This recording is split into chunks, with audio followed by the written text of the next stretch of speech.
Bueno, muy buenos días. El Muy día de hoy buenos pues días. tenemos a un invitado, se llama Dairo William Chávez García. Él es maestro de la Corporación Universitaria Minuto de Dios. Eh, bueno, él también ha sido una persona que ha tenido bastante experiencia en el área del sector público y pues también ha tenido experiencia como en un cargo elegido por votación popular. Bueno, muy buenos días, maestro, ¿cómo está?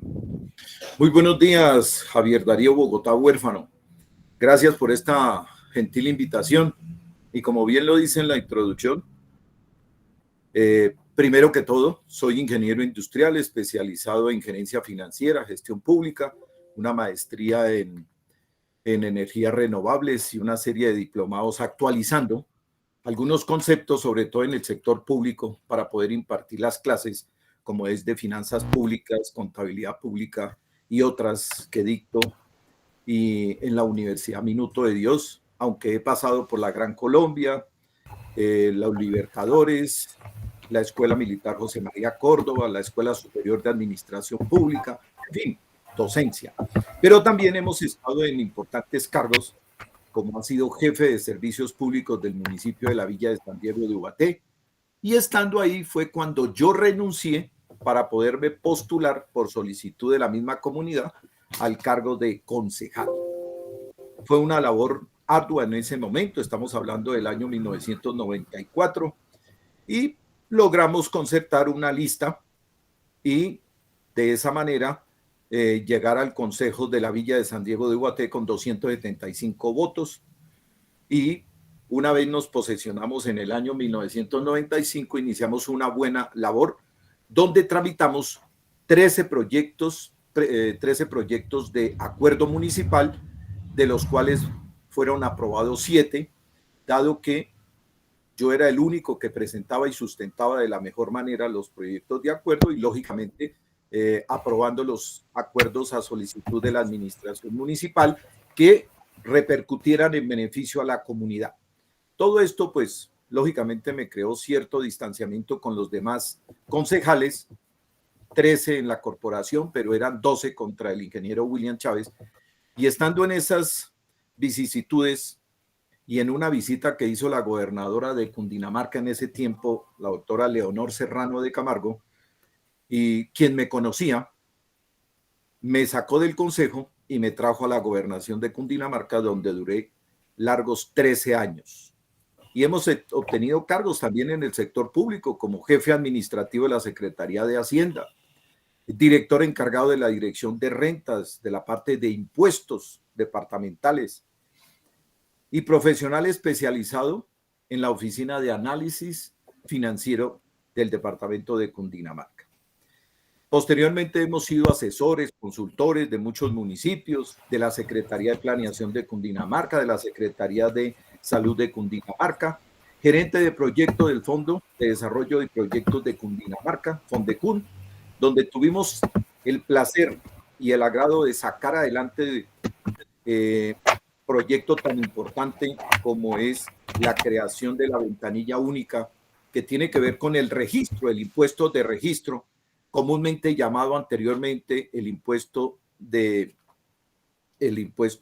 bueno, se me fue la palabra ahorita, pero se logró concretar la ventanilla única de registro, donde hoy en día funciona enlazado con la Superintendencia Notariado y Registro y la Gobernación de Cundinamarca, para que podamos hacer los trámites de todos aquellos activos que por cualquier naturaleza cambian de destino y hay que pagar el impuesto correspondiente. El impuesto anteriormente se llamaba, tenía un nombre muy común, que era el impuesto de beneficencia o pagar la beneficencia. Eso ya cambió y hoy en día es el impuesto de registro a través de la Superintendencia de Notariado y Registro. Y desde hace más o menos unos 6, 7 años, pues estoy independiente, dedicado a la academia, a la docencia, sin descuidar la asesoría y consultoría que hemos tenido. Entonces, pues eso es como a grandes rasgos lo que hemos hecho, fuera de manejar una corporación donde ayudamos también a las comunidades en algunas capacitaciones, en algunas asesorías jurídicas, desarrollamos proyectos de inversión porque somos capacitados en la identificación, formulación, evaluación de proyectos de inversión pública a través de esa gran red de los bancos de programas y proyectos que maneja Planeación Nacional y que hoy en día está enlazado con el Sistema General de Regalías, que es una de las fuentes de recursos del Estado y que lógicamente que de aquí a mañana a través de una ley de la República se debe cambiar el monto que pagan las empresas por entregarles una licencia para explorar y explotar nuestros recursos naturales que no son renovables. Porque realmente es un monto demasiado pequeñito que no alcanza ni al 9% de lo que ellos explotan. Entonces, eso hay que cambiarlo, así como lo han cambiado otros países donde hay que cobrar el 30, el 35 o el 40%. Pero realmente aquí nosotros lo que recibimos son unas moronitas, pero logramos rescatar esos recursos que hacen parte del presupuesto nacional para poderlos repartir en todos los entes territoriales y paliar de alguna manera los planes de inversión y los planes de desarrollo y las necesidades básicas insatisfechas, pero con un antecedente, Javier Darío, la corrupción. Esa corrupción que nos tiene embebidos en todas las entrañas de la estructura del Estado en los diferentes niveles, en las tres ramas del poder público, en la Procuraduría, en la Contraloría, en la Fiscalía, en todos los entes de control hoy en día, en la misma Consejo Nacional Electoral, en la Registraduría. Y si vamos a los departamentos, municipios y distritos, pues estamos también con el ADN de la corrupción metida en la contratación. Y ya lo vemos por los diferentes medios y noticieros donde hemos encontrado cantidad de personas involucradas, pero como se roban tanta plata, pues logran salir a la casa por cárcel y aquellos que escasamente van al éxito a robarse un paquete de papas, una bolsa de leche, a ellos sí los clavan de 5 a 10, 15 años. Eso es lo que hay que cambiar también. Pero para eso debemos de cambiar todo el sistema que tenemos de justicia, hay que cambiar el Congreso para que podamos tramitar las normas, los proyectos de ley focalizados a que se aplique verdaderamente lo que es la justicia y lograr una paz duradera, con reparación y que logremos sacar de las entrañas de la estructura del Estado, pues aquellos que le están haciendo daño al presupuesto nacional y lógicamente dejan de invertir en la parte social, como dice el artículo 350 de la Constitución, educación, salud, agua potable, saneamiento básico y disposición final de residuos sólidos, con unos programas de reciclaje y educación ambiental para poderse llevar la plata con la manguala de los mismos que administran el Estado o las diferentes organizaciones territoriales. Listo, maestro. Entonces, pues quería iniciar principalmente, ¿qué funciones destacaría de las que pude desempeñar como concejal? Pues las funciones están inmersas en la Constitución y en la Ley 136 del 94. Y el Consejo lo único que hace es tramitar los proyectos de acuerdo municipal que le lleguen a solicitud de la primera administración del ordenador del gasto, que es el alcalde. Y lo principal que hacemos es aprobar el plan de desarrollo, que lleva unos componentes, unos instrumentos y herramientas de planeación del plan de desarrollo, como es el marco fiscal de mediano plazo, el plan financiero, el plan operativo anual de inversiones y, lógicamente, una concertación con la administración, una validación de lo que quiere hacer la administración municipal en cabeza del alcalde y aprobar. Una vez se apruebe, pues se regresa al despacho del alcalde, allá lo estudiarán si se cumplió con todos los requisitos para poder sacar y promulgar el plan de desarrollo como acuerdo municipal mediante un decreto municipal. Eso es uno. Dos, tramitar el presupuesto.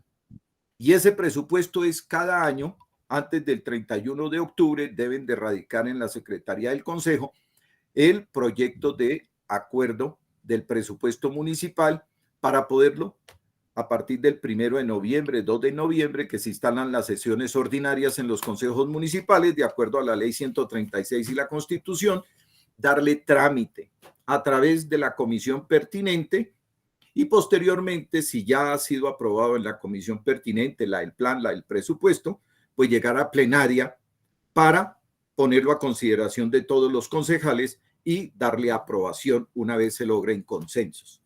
¿Qué otra situación se puede hacer? Adiciones presupuestales, si hay convenios, si hay algunos créditos, aprobar el crédito que solicite el alcalde en la primera, segunda o tercera vigencia, porque la ley no permite aprobar créditos en la última vigencia de su periodo de gobierno. Y si cumplen los requisitos de la ley 358, pues lógicamente le entregamos aprobado el acuerdo para que vaya a solicitar el crédito público en el sistema financiero, sabiendo qué monto va a amortizar como intereses y qué capital va a amortizar al capital general, y de la misma manera mirar a ver que se invierta bien los recursos, y eso se denomina el control político, que político administrativo lo llamo yo, que es el que hace los concejales para todas las actuaciones, tanto de los secretarios de la estructura orgánica de la administración municipal como del mismo alcalde.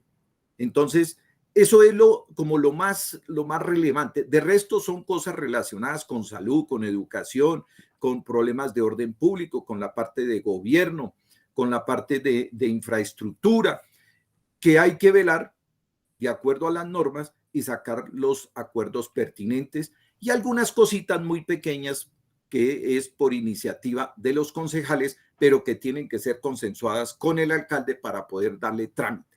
No podemos pasar a darle discusión a un proyecto de acuerdo si no tiene el visto bueno de la administración, porque todo lo que se haga como acuerdo municipal tiene que afectar el presupuesto, y el presupuesto, el ordenador del gasto y quien maneja realmente el presupuesto pues es el alcalde. Entonces hay que decirle, mire, se le va a afectar el presupuesto con esta iniciativa que tenemos en el consejo, y llegar a unos acuerdos. Otro tema importantísimo que se trató allí fue lo que tiene que ver con los planes de ordenamiento territorial, y que en este momento se está volviendo a tocar porque hay un atraso. De acuerdo a la ley 388, tenemos un atraso en el 97% de los municipios del país, y lógicamente en este tiempo donde yo estuve concejal, pues también se iniciaba esa labor de los planes de ordenamiento como primera medida para ver esa visión de qué era lo que queríamos con la villa de San Diego de Ubaté, y se logró un primer plan de ordenamiento territorial que hoy está en desuso, aunque fue modificado en el 2003, pero realmente ya cumplió su ciclo, y en este momento el alcalde actual está abocado precisamente a hacerle algunos ajustes o a entregar un nuevo plan básico de ordenamiento territorial, donde también le cuento que yo soy comisionado del consejo actual para darle un visto bueno o para conceptuar una vez se entreguen todos los documentos al consejo municipal actual.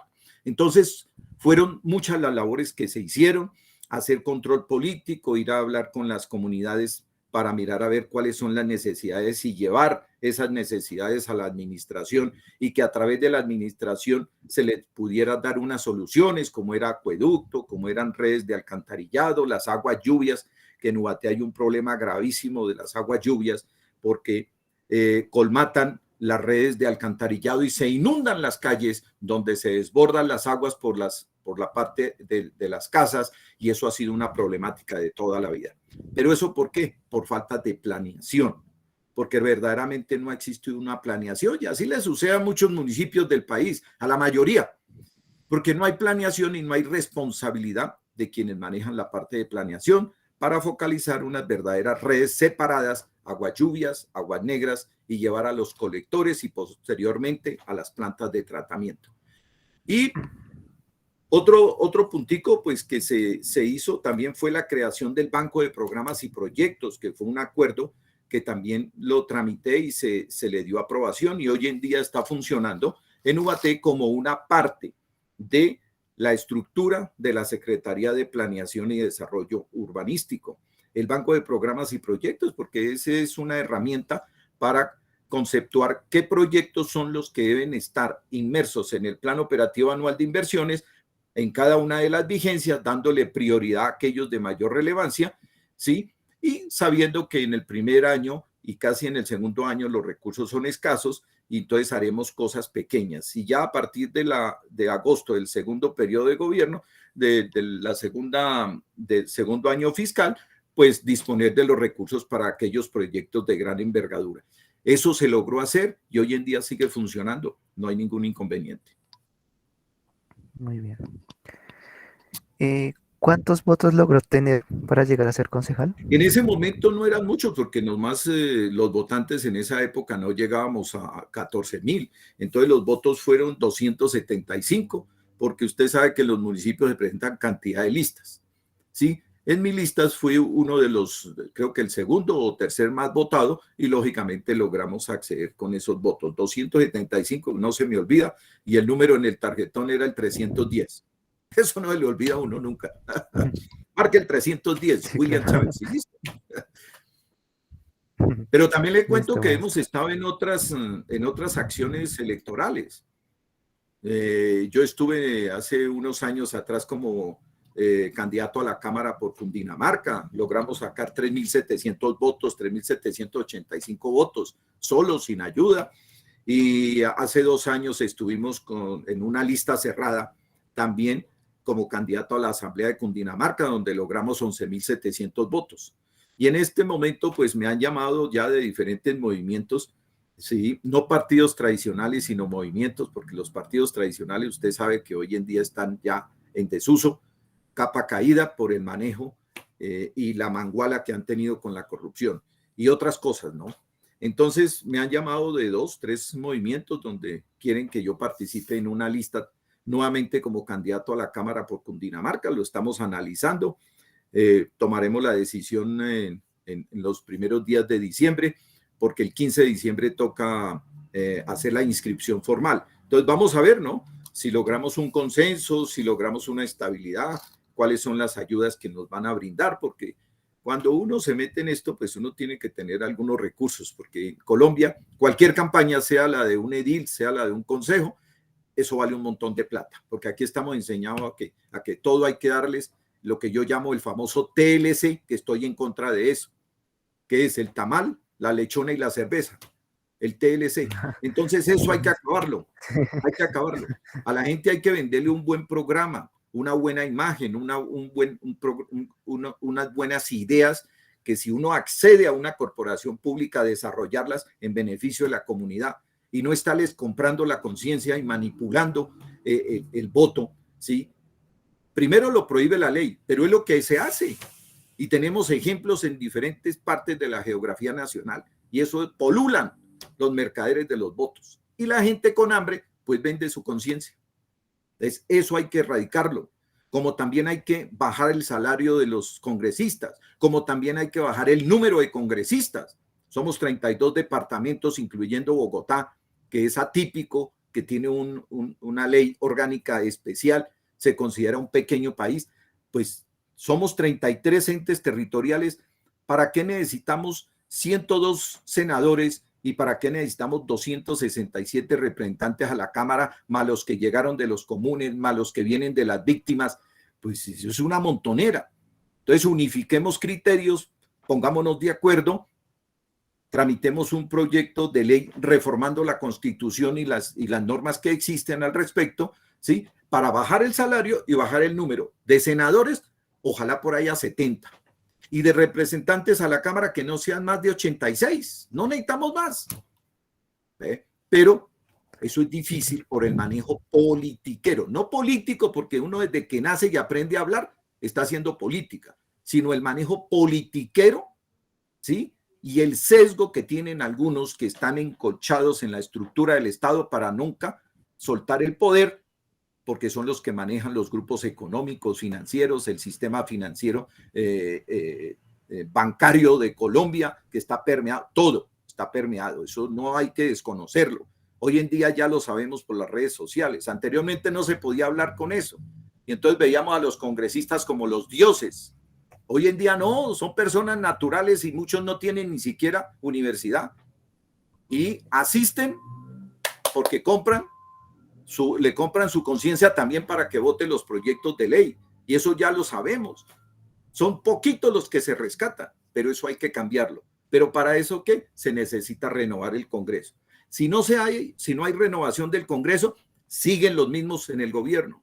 Entonces, si cambiamos el Congreso, llegará otro gobierno diferente, porque si el Congreso, senadores y representantes son nuevos con otras ideas, lógicamente el gobierno va a ser apoyado por ellos y allá va a llegar alguien diferente, democrático, que respete la Constitución, que es muy amplia, que respete la democracia en todo sentido, que busque la justicia, que busque la equidad, que busque la paz, que desarrolle todo lo que dejó firmado el doctor Santos, que este gobierno lo traslapó, lo encerró, le hace la jugada, le hace la zancadilla.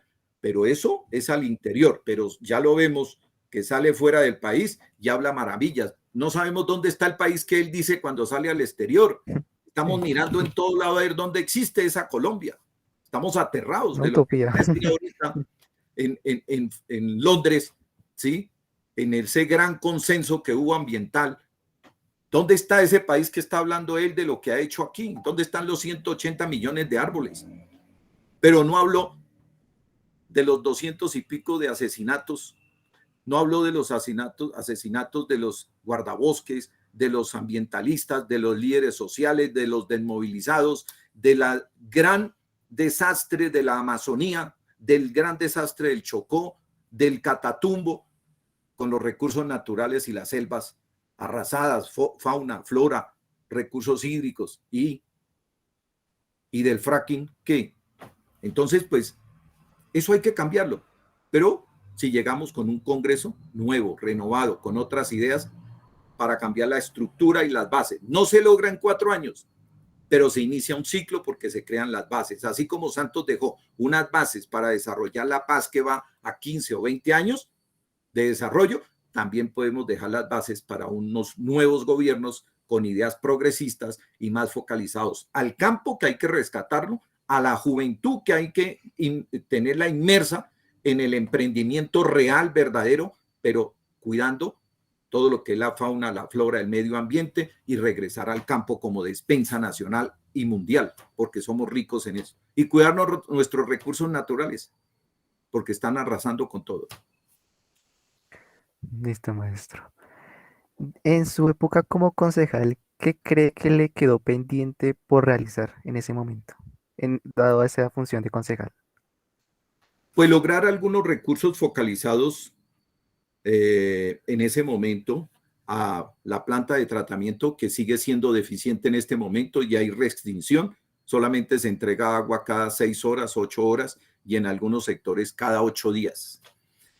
Eso es una situación agobiante. Y tenemos un río que es el río Guaté, con un caudal suficiente, pero montar una nueva captación, ampliar la planta de tratamiento con todas sus etapas, floculación, sedimentación, desinfección, tanque de almacenamiento, distribución y lógicamente desde la captación del río Guaté, eso tiene un costo altísimo que sobrepasan los 65.000 millones de pesos.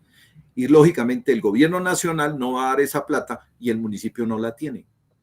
Pero se puede hacer por etapas, donde exista un consejo verdaderamente unido, 13 concejales en favor de ese proyecto. Pero es difícil cuando llegan, y ya lo sabe usted que hay una amalgama de movimientos y partidos políticos, y llega un representante por cada movimiento y partido. O sea, son 13 de diferentes movimientos y partidos con 13 ideologías diferentes. Entonces, difícil ponerse de acuerdo con eso. Más el alcalde que llega con otra ideología, pues lógicamente son 14 entes que no nos podemos poner de acuerdo. Eso faltó. El otro punto es la disposición final de residuos sólidos. Ubaté tiene una evacuación altísima de toneladas de basura semanalmente. Pasan de 350 toneladas, más de 350 toneladas, porque allá hay feria de ganado, allá hay 3 plazas, donde es centro de entrada a Boyacá y cabecera municipal, y lógicamente converge el mercado en la provincia de Ubaté, en Ubaté como capital. Y no tenemos un sitio para la disposición de basura. Desde ese tiempo se ha venido trabajando. Tramitamos un proyecto de acuerdo para afectar un lote en las afueras de Ubaté, pero con tan mala fortuna que la CAR, cuando hizo la evaluación, no dio el concepto bueno favorable porque la escorrentía, los lixiviados llegaban a unos lechos donde había nacimientos de agua y lógicamente eso no es permitido. Entonces no se pudo y no se consiguió porque esa zona es demasiado quebrada, es de montaña y lógicamente todo lo que se entierra, sobre todo la basura con los orgánicos, pues emite unos lixiviados y esos líquidos van al río Baté, al río Suta, al río Guatancuy y a todas esas quebradas, riachuelos y todo eso desemboca ¿dónde? A la laguna de Fucné. Entonces, peor. Entonces, es difícil que en la provincia exista un predio para la disposición final de basuras. ¿Qué hay que hacer? Pues tramitar unos acuerdos, ¿sí? Sea en esta administración o en otra, para iniciar un proceso de reciclaje obligatorio desde la casa y que realmente lo que recoja el camión y saquen las familias a la puerta de la casa sea lo esencial, lo que verdaderamente no se puede reciclar. Pero eso toca meterle platica. Y los presupuestos de estos municipios de categoría sexta son escasos. Ayer precisamente, que estaba en Ubaté hablando con unos concejales, les decía, mire, anoche radicaron reforma tributaria en Ubaté, un nuevo estatuto tributario y el presupuesto 2022. Ustedes tienen una responsabilidad de mirar cómo va a quedar el estatuto tributario, si verdaderamente se va a cobrar las tarifas que merece cobrarse, porque Ubaté ya tiene 50,000 o 51,000 habitantes, ¿sí? Donde ha crecido exageradamente, ya hay unas grandes necesidades, las vías están vueltas nada. Y para pavimentar las vías solamente se necesitan 30,000 millones. Y este alcalde consiguió 6,800 millones, lo que va a hacer que es unos reparcheos. Pero proyecto de profundidad para darle beneficio con las vías pavimentadas no se van a ver en los 2 años que le quedan al alcalde. Entonces son macroproyectos. ¿Y eso por qué? ¿Por qué el deterioro de los servicios públicos? Porque no existe planeación. Si yo quiero crecer mi municipio, tengo que velar que todo lo que hace que crezca el municipio se vaya haciendo acorde con ese crecimiento. Y para eso hay que exigirle a los contratistas, a los urbanizadores. Y lógicamente la administración tiene que ampliar las redes básicas, primarias de servicios públicos. Pero ¿y si no tiene plata? Dan licencias de construcción y después el contratista dice, ¿y dónde está el colector para conectarme? No, conéctese a esa red que está allá. Y después el problema porque se colmató. Entonces no hay planeación, no hay planeación. Y esos proyectos quedaron faltando. Se insistió de que quien llegue a la Secretaría de Planeación desde esa época que se creó el primer manual, ¿sí? Para saber cuál era el perfil de los funcionarios que debían de llegar a los cargos de importancia, se realizara. Se contrató por parte de la administración, mediante una autorización que le dio el Consejo, a hacer la reestructuración. Se hizo el manual de funciones y perfiles, pero llegó otra administración y lo cambió al acomodo, que porque aquí decía un arquitecto y entonces yo tengo el amigo que no es arquitecto sino es psicólogo y lo quiero meter ahí. Y entonces modificaban los manuales de funciones y eso es un desastre. Y eso lo hacen en todas las entidades, acomodar a la gente. Si lo hizo Duque con los ministros que no tienen la capacidad para manejar un ministerio, viceministerios, embajadas donde no tienen la capacidad de manejar una embajada y acomodó los perfiles, pues ¿cómo no lo va a hacer un municipio de sexta categoría? Es lógico. Eso es corrupción también. Listo, maestro.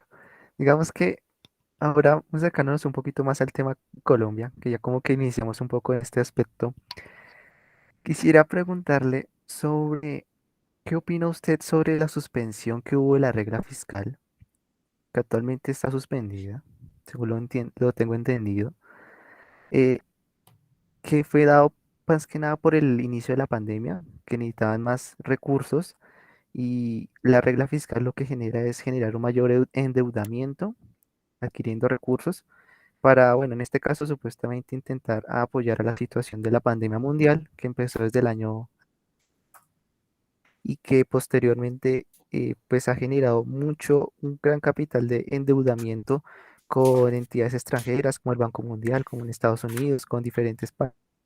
dentro del cual eh, suspender la regla fiscal está generando un gran nivel de endeudamiento porque ya no hay un control, ya no hay un límite y eso está, para mí, en mi concepción, está generando también una gran capacidad de corrupción porque al pedir tantos recursos a entidades internacionales, pero al mismo tiempo no ver ningún resultado en Colombia o en las diferentes entidades a las cuales esos recursos tendrían que repartirse, pues considero yo que no está haciendo una buena gestión y como usted lo indicaba anteriormente, se radicó la reforma tributaria en Colombia, pero al mismo tiempo pensando en esa también regla fiscal que está suspendida y que según lo que tengo entendido y he leído, el otro año también la van a mantener suspendida para poder generar como ese proceso. Pero entonces yo digo, eso es como una abertura mucho más a la corrupción, porque esos recursos no se están viendo ejecutados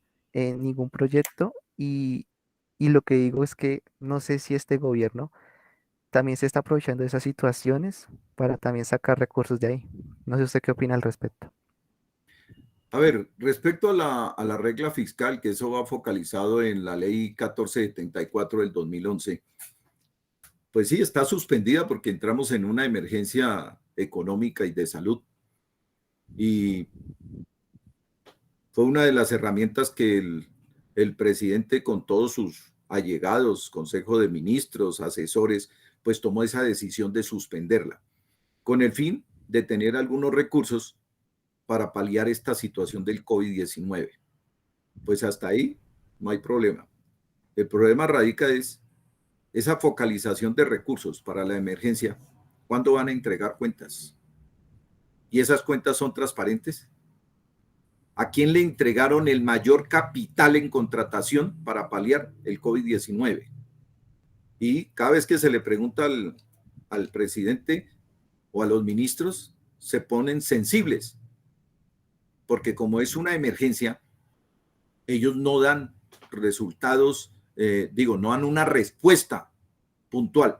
Lo que han investigado algunos por ahí que salen a las redes, a los medios de comunicación, y ya vimos cómo algunos consorcios se han quedado con billones, sí, billones, porque no estamos hablando de miles de pesos, sino de billones, sí, y que no han justificado por qué le entregaron plata a esos grupos. Eh, También sabemos que tenemos la ley 1955 del 2019, que es el Plan Nacional de Desarrollo, el Pacto por Colombia, ¿sí? El Pacto por la Equidad, que esa palabra, pues creo que se equivocaron al nombrar ese plan de desarrollo como equidad, en un periodo que sabemos que ya va de salida, pero que de equidad no ha tenido absolutamente nada. Entonces, todo eso converge en la situación aunado con la problemática del COVID-19. Pero lo de la regla fiscal es que no quisiera como compenetrarnos hacia allá, porque precisamente en la noche de hoy tengo una charla sobre ese tema, ¿sí? Pero hablemos de que la regla fiscal tiene que ver con esa proyección, ¿sí? De esas metas puntuales del balance, del gasto del nivel central, y que hay una proyección donde decía que hacia el año 2021 teníamos que estar a menos 0,2% del PIB, cosa que no hemos logrado eso, porque usted sabe que la inflación se disparó. Teníamos una proyección esperada para este año, ni siquiera llegando al 3,25 y ya va en el 4 algo, ¿sí? Y vamos a terminar muy por encima de lo que se esperaba. El balance estructural del gobierno nacional central, de acuerdo al porcentaje del PIB y de acuerdo a esa regla fiscal, pues tiene que venir en descenso hasta lograr el punto de equilibrio, pero es que nosotros arrancamos de menos 2,4, casi 3, 2,8, y hoy en día en el 2021 se suponía que íbamos a estar en menos 0,2, como lo digo, y no se ha cumplido esas metas. Y lógicamente, pues esa suspensión, que ahorita con la nueva reforma, la ley 2155 que salió el 14 de septiembre del 2021 por parte del Congreso, aprobada, ¿sí? Que es una reforma tributaria, simplemente que está mimetizada con los nombrecitos que le dan, ¿sí? Acomodando las circunstancias, que es una costumbre de este gobierno. Entonces, en ese orden de ideas, el objetivo es mirar el déficit que tiene el Estado, pero es que es un déficit supremamente alto. Pero el gasto del nivel central, el gobierno no lo ha cerrado. Y ya lo ve usted, se compró un helicóptero, se compró un avión, cambió los uniformes de la policía, armamento para el SMAT, y otra cantidad de cosas que no le cabe a uno en la cabeza. Si tenemos un déficit y un hueco fiscal tan alto en los gastos del nivel central, ¿por qué hacemos esas contrataciones? No sabemos.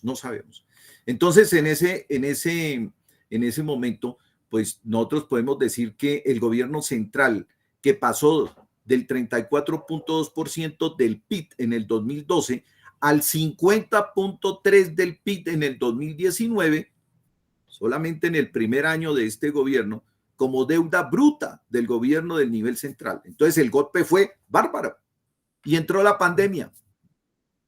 Y hoy en día estamos por encima del 55%. Pero es que no, eso no lo podemos asimilar de la noche a la mañana. Y fuera de eso, está suspendida y se reactiva a partir del 2022 con un agravante, que en el 2022 no hay solución. La solución se va dando después del 2023. Por eso modificaron la regla fiscal colocando un techo máximo de gastos del 71% y mínimo del 55% del PIB. Bastante. ¿Será que lo logra? ¿Qué significa eso? En resumen, que el próximo gobierno tiene que hacer reforma tributaria otra vez. ¿Cuándo? Sí. En el 2023. Alistarla en el 2022 y ponerla a consideración del Congreso en el 2023. Pero ojalá esa reforma tributaria sí le pegue a las líneas gruesas donde hay que sacarle la plata, que es a los grandes capitales, a los grandes consorcios, a las grandes empresas, a los dueños de la tierra. Quitar las exenciones, que en Colombia son altísimas las exenciones. A eso es, y aliviar un poco la carga a ese 85% que son los que tributamos y que conformamos las pymes y que es la carga productiva del país, y es a donde más le pegan cada día, como decimos nosotros, ordeñándonos más, pero a los grandes capitales felices. Y ya vemos cómo aprovechó el gobierno esta suspensión de la regla fiscal para entregarle billones al sistema financiero, en lugar de ir a paliar al pequeño empresario, al pequeño industrial, a las pymes. No lo hizo. Y menos al desempleo. Y por eso el desempleo se disparó. Entonces, todo eso hace que ese déficit del balance primario neto estructural en cada vigencia que tenemos 2021, 22, 23, pues no se va a achicar. Y no se va a achicar hasta que no exista otra reforma tributaria. Entonces, ahí lo podemos ver. Y en la fórmula de la regla fiscal, hay un puntico donde tenemos un límite de la deuda que tiene que ser igual al 71% del PIB, con un ancla de esa deuda igual al 55% del PIB. ¿Se va a lograr? Y eso lo veremos no en el 22 ni en el 23, eso se va a ver después del 23, 24, 25, pero si hay otra reforma tributaria. Eso es un punto muy crítico, muy crítico. Y la deuda neta con respecto a la vigencia anterior tiene que ser mayor del 70, pero menor del 71. ¿Será que se logra? Y ahí en la fórmula le dieron el vuelco. Anteriormente decía que el 1.8, si la deuda neta de la vigencia anterior era menor del 70, ahora el gobierno cambió la fórmula y dijo que mayor del 70, pero le puso un límite que es del 71. Eso lo entenderá no sé quién, pero no lo vemos normal. ¿Qué significa eso? Que por obligación el próximo gobierno tiene que hacer una reforma tributaria. Pero ojalá la haga de fondo, no con estas reformitas que en este gobierno, ¿cuántas llevamos? 4 ya, todas mimetizadas, 4 reformas. Entonces nos deja el chicharrón para el próximo gobierno. Entonces, son cosas que no sabemos. Entonces, en conclusión, pues, a corto plazo, lo que es 2021-2022, la reforma es más un programa de estímulo que un ajuste fiscal. Recuerde que se sigue apoyando el programa de ingreso solidario hasta el 2022. Se amplía la vigencia de los subsidios a la nómina, el PAEF, hasta diciembre del 2021, lo que queda del año, e incorpora medidas adoptadas por este gobierno en respuesta al paro nacional, como es el incentivo de 2 años a la creación de nuevos empleos. Incentivo, pero reales se palpan, yo no lo veo, especialmente para los jóvenes y las mujeres. Y el acceso a educación superior gratis, pero que ya vemos que no le han girado a las universidades. Eso lo vemos en el presupuesto 2022, donde el presupuesto no avanzó, no aumentó. Entonces, estamos ahí, no sé, hablan y actúan diferente. El ajuste fiscal debe ocurrir después del 2023 con un aumento a la tarifa del impuesto a la renta a las empresas del 30% al 35%, pero se quedaron cortos, debía de ser mucho más. Comparativamente con otros países, sobre todo los europeos, Estados Unidos, Francia, Italia, España, Bélgica, eso está en el 47%. Pero nosotros nos vamos del 30 al 35, 5 punticos nomás. 3 puntos porcentuales, ¿sí? A las instituciones financieras entre el 2022 y 2025, cuando ganan billones en una vigencia fiscal. ¿A costillas de quién? Del trabajador y del gobierno. El desmonte de los beneficios a la ley de crecimiento del 2019, que la tienen programada para el 2022, pero en un 50%, pero es que debían de desmontarla 100% y acabar la primera reforma que hizo en el 2019, entre comillas reforma, Iván Duque, y ahí sí mejoraría. En fin, son cositas pequeñas, pero que realmente van a repercutir. Pero vuelvo y lo digo, no lo vamos a ver antes del 2023. Esto se da después del 2023, pero hay que tramitar al Congreso, al nuevo Congreso, una reforma tributaria, ojalá de raíz, de base, estructural, para que se vuelva a reactivar el país como debe ser, porque nos atrasamos, yo supongo, en la evolución de la economía, 10 años. 10 años. Y no es fácil recuperarnos. Vamos a ver. Entonces, eso la ley, la nueva ley, ¿sí? En la 2155 crea el Comité Autónomo de la Regla Fiscal. No existía. Pues este punto es positivo, porque es que este comité se va a encargar de hacer análisis técnicos, va a entregar informes, va a hacer algunas publicaciones periódicas y podemos ver cómo va a ser el comportamiento para tomar medidas antes de. Eso me parece sano, ¿sí? Y está en cabeza del Ministerio de Hacienda y Crédito Público. Y además les van a pagar a esos doctores. Ojalá no se vuelva politiquería, ¿no? Porque todos los cargos en nuestro medio son políticos. Pero realmente gente técnica que llegue, pues muy poca. Ojalá. Sí, ojalá. Otra pregunta que le tenía, maestro, y era más que nada aplicado como a las leyes que existen en Colombia. Digamos que hoy en día vemos que gracias como a todos esos procesos y a la ley y a lo que usted al principio de la entrevista indicaba de una reforma a la Constitución que también estoy completamente de acuerdo en que se debería realizar, porque creo como que nos quedamos en el año 1991 y no hemos y como que no nos hemos dado cuenta de que ya no estamos en el año 1991, ya no estamos en esa época. Entonces, uno se pone a analizar y a ver las leyes que existen en el país y uno llega a la conclusión de que esas leyes son muy ambiguas. En mi concepción son muy ambiguas, porque dan a múltiples interpretaciones por parte de diferentes bancadas y de diferentes sectores. Entonces, eh, en mi concepción, yo digo que para Colombia este proceso de que no siento que tanto en el Congreso o en la Cámara de Representantes, que son los que generan las leyes, las aprueban y todo este proceso, las hacen demasiado generales y no son específicos en los casos. Por ejemplo, le coloco un caso de la persona a la que le negaron la eutanasia hace algunas semanas ya. esa persona le indican que por la ley eh, que indicaba la Corte Constitucional y todo este proceso, aplicaba para enfermedades no tan, pero no especifica cuáles son esas enfermedades. Entonces, uno de esos casos, por ejemplo, que indica, no, pues puede aplicar a cualquier persona que no tenga una enfermedad no terminal, pero también va a aplicar a personas que en verdad están de enfermedades terminales, pero no se especifican, bueno, cuáles son. Y a esto lleva a este tipo de polémicas que dicen, ¿le negamos o no la eutanasia a esa persona?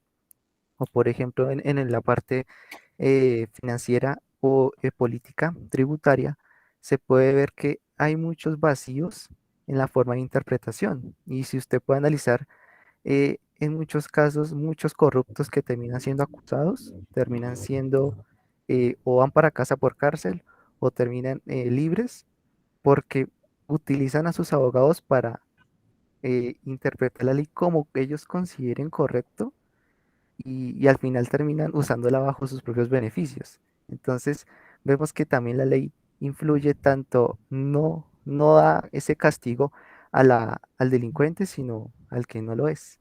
Entonces, no sé, en mi concepción, ¿qué opina el maestro con recepción a que en Colombia, para mí, el 99% de las leyes son demasiado ambiguas y muy amplias, no son específicas y generan estos tipos de vacíos legales?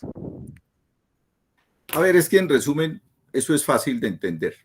Cada vez que se tramita una ley que va a afectar a algún grupo económico, financiero, laboratorio, consorcio, industria, aparecen los lobistas. ¿Y quiénes son los lobistas? Pues aquellos que están pendientes de las normas, ¿sí? Para que no vayan a afectarlos a ellos y disponen de plata, porque esto es plata, ¿sí? Que le dan a los diferentes congresistas para que manipulen las normas y que sean favorables a ellos, sacando, como bien decimos allá, esa pequeña parte de beneficio real y que no se cumpla, mimetizando esa situación. Esos son los lobistas. Y aquí lo tenemos en la parte de salud, que bien lo dice usted. ¿Dónde hay una verdadera ley que apoye las enfermedades huérfanas en Colombia? No existe. ¿Dónde hay una ley que reactive los laboratorios de investigación en Colombia para poder, como en este momento, reactivar la investigación con vacunas que lo teníamos?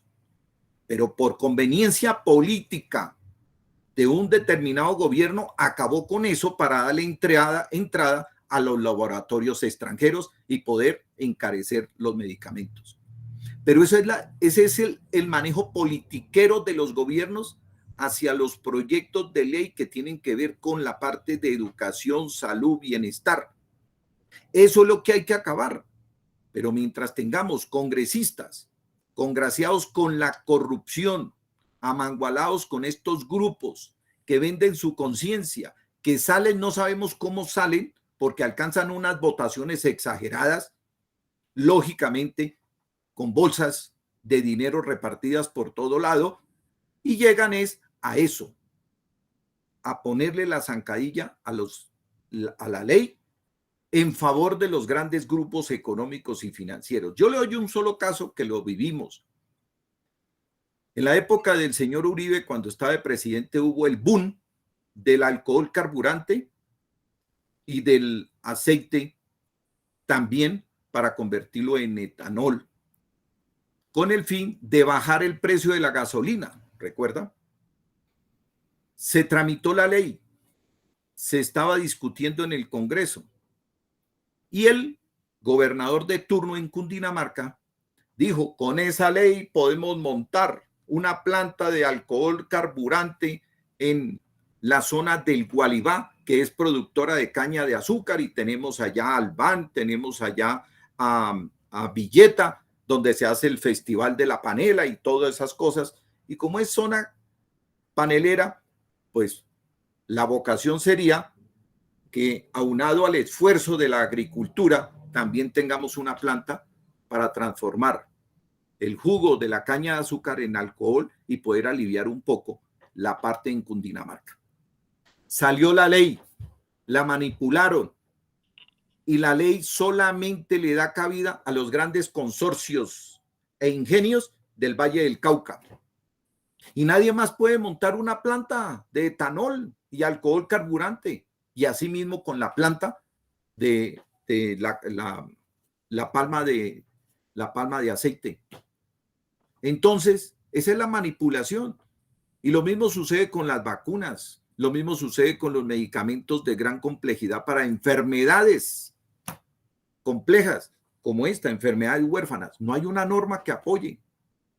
Hay varias organizaciones y eso creada por las mismas familias que tienen los hijos con enfermedades huérfanas, pero no hay apoyo del gobierno porque no hay una norma. Y eso es una cuestión de por vida para cada uno de estos seres que tienen una enfermedad huérfana. Pero el sistema de salud, desde la ley 100, que fue creada para que se tercerían los recursos y se los esquilmen a través de las EPS, el gobierno, las EPS, y le llegue a las IPS es una miserableza, y que todas las mayorías de las IPS trabajan con las uñas porque no les pagan tampoco. Entonces, estamos en eso. Y bien lo decimos, si existiera un verdadero Congreso, el país sería otro, porque nosotros tenemos riqueza en todo sentido. Lo que tenemos es una riqueza de corruptos por todo lado también. Polulan, aparecen debajo de las piedras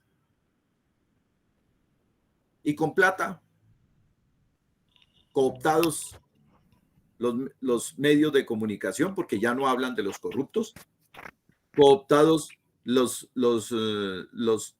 entes de control, los entes de investigación. Y entonces, la justicia, como decían nuestros abuelos, para el de Ruana, eso sí que pague. Y en eso estamos. Pero estoy de acuerdo. Las leyes deben de estar focalizadas, si bien lo dice la Constitución, porque es que la Constitución lo dice. Hay que apoyar la inversión social. Educación, salud, agua potable. Y ahí desglose eso. Tiene que ver con todo.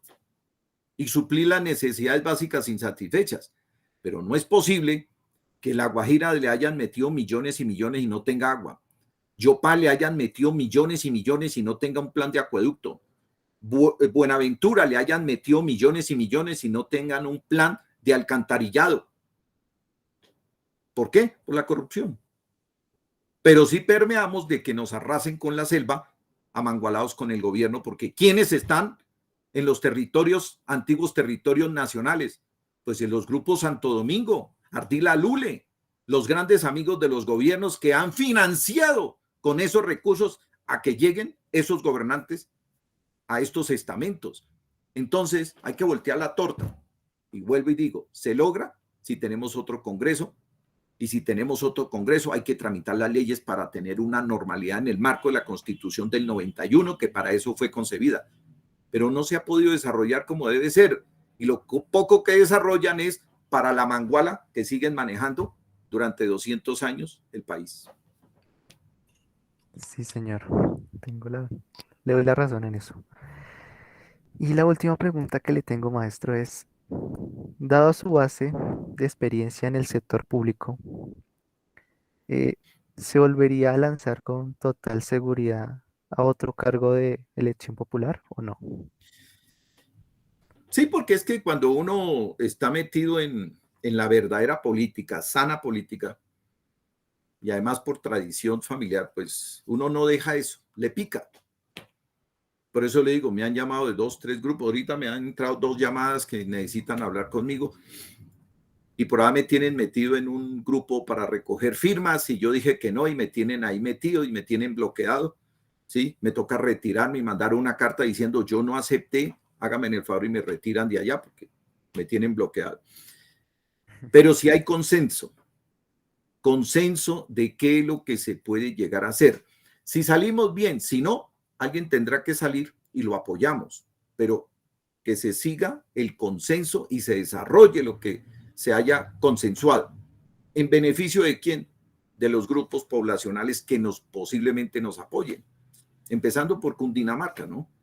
Y si hay apoyo en Bogotá, pues apoyamos al de Bogotá, pero lo mismo, que se tramiten todos esos proyectos de ley focalizados al beneficio y que no los tuerzan allá en las discusiones. Entonces, si es así, con mucho gusto, claro que estamos dispuestos a seguir trabajando por la ciudadanía y por el pueblo. Así es. Listo, maestro.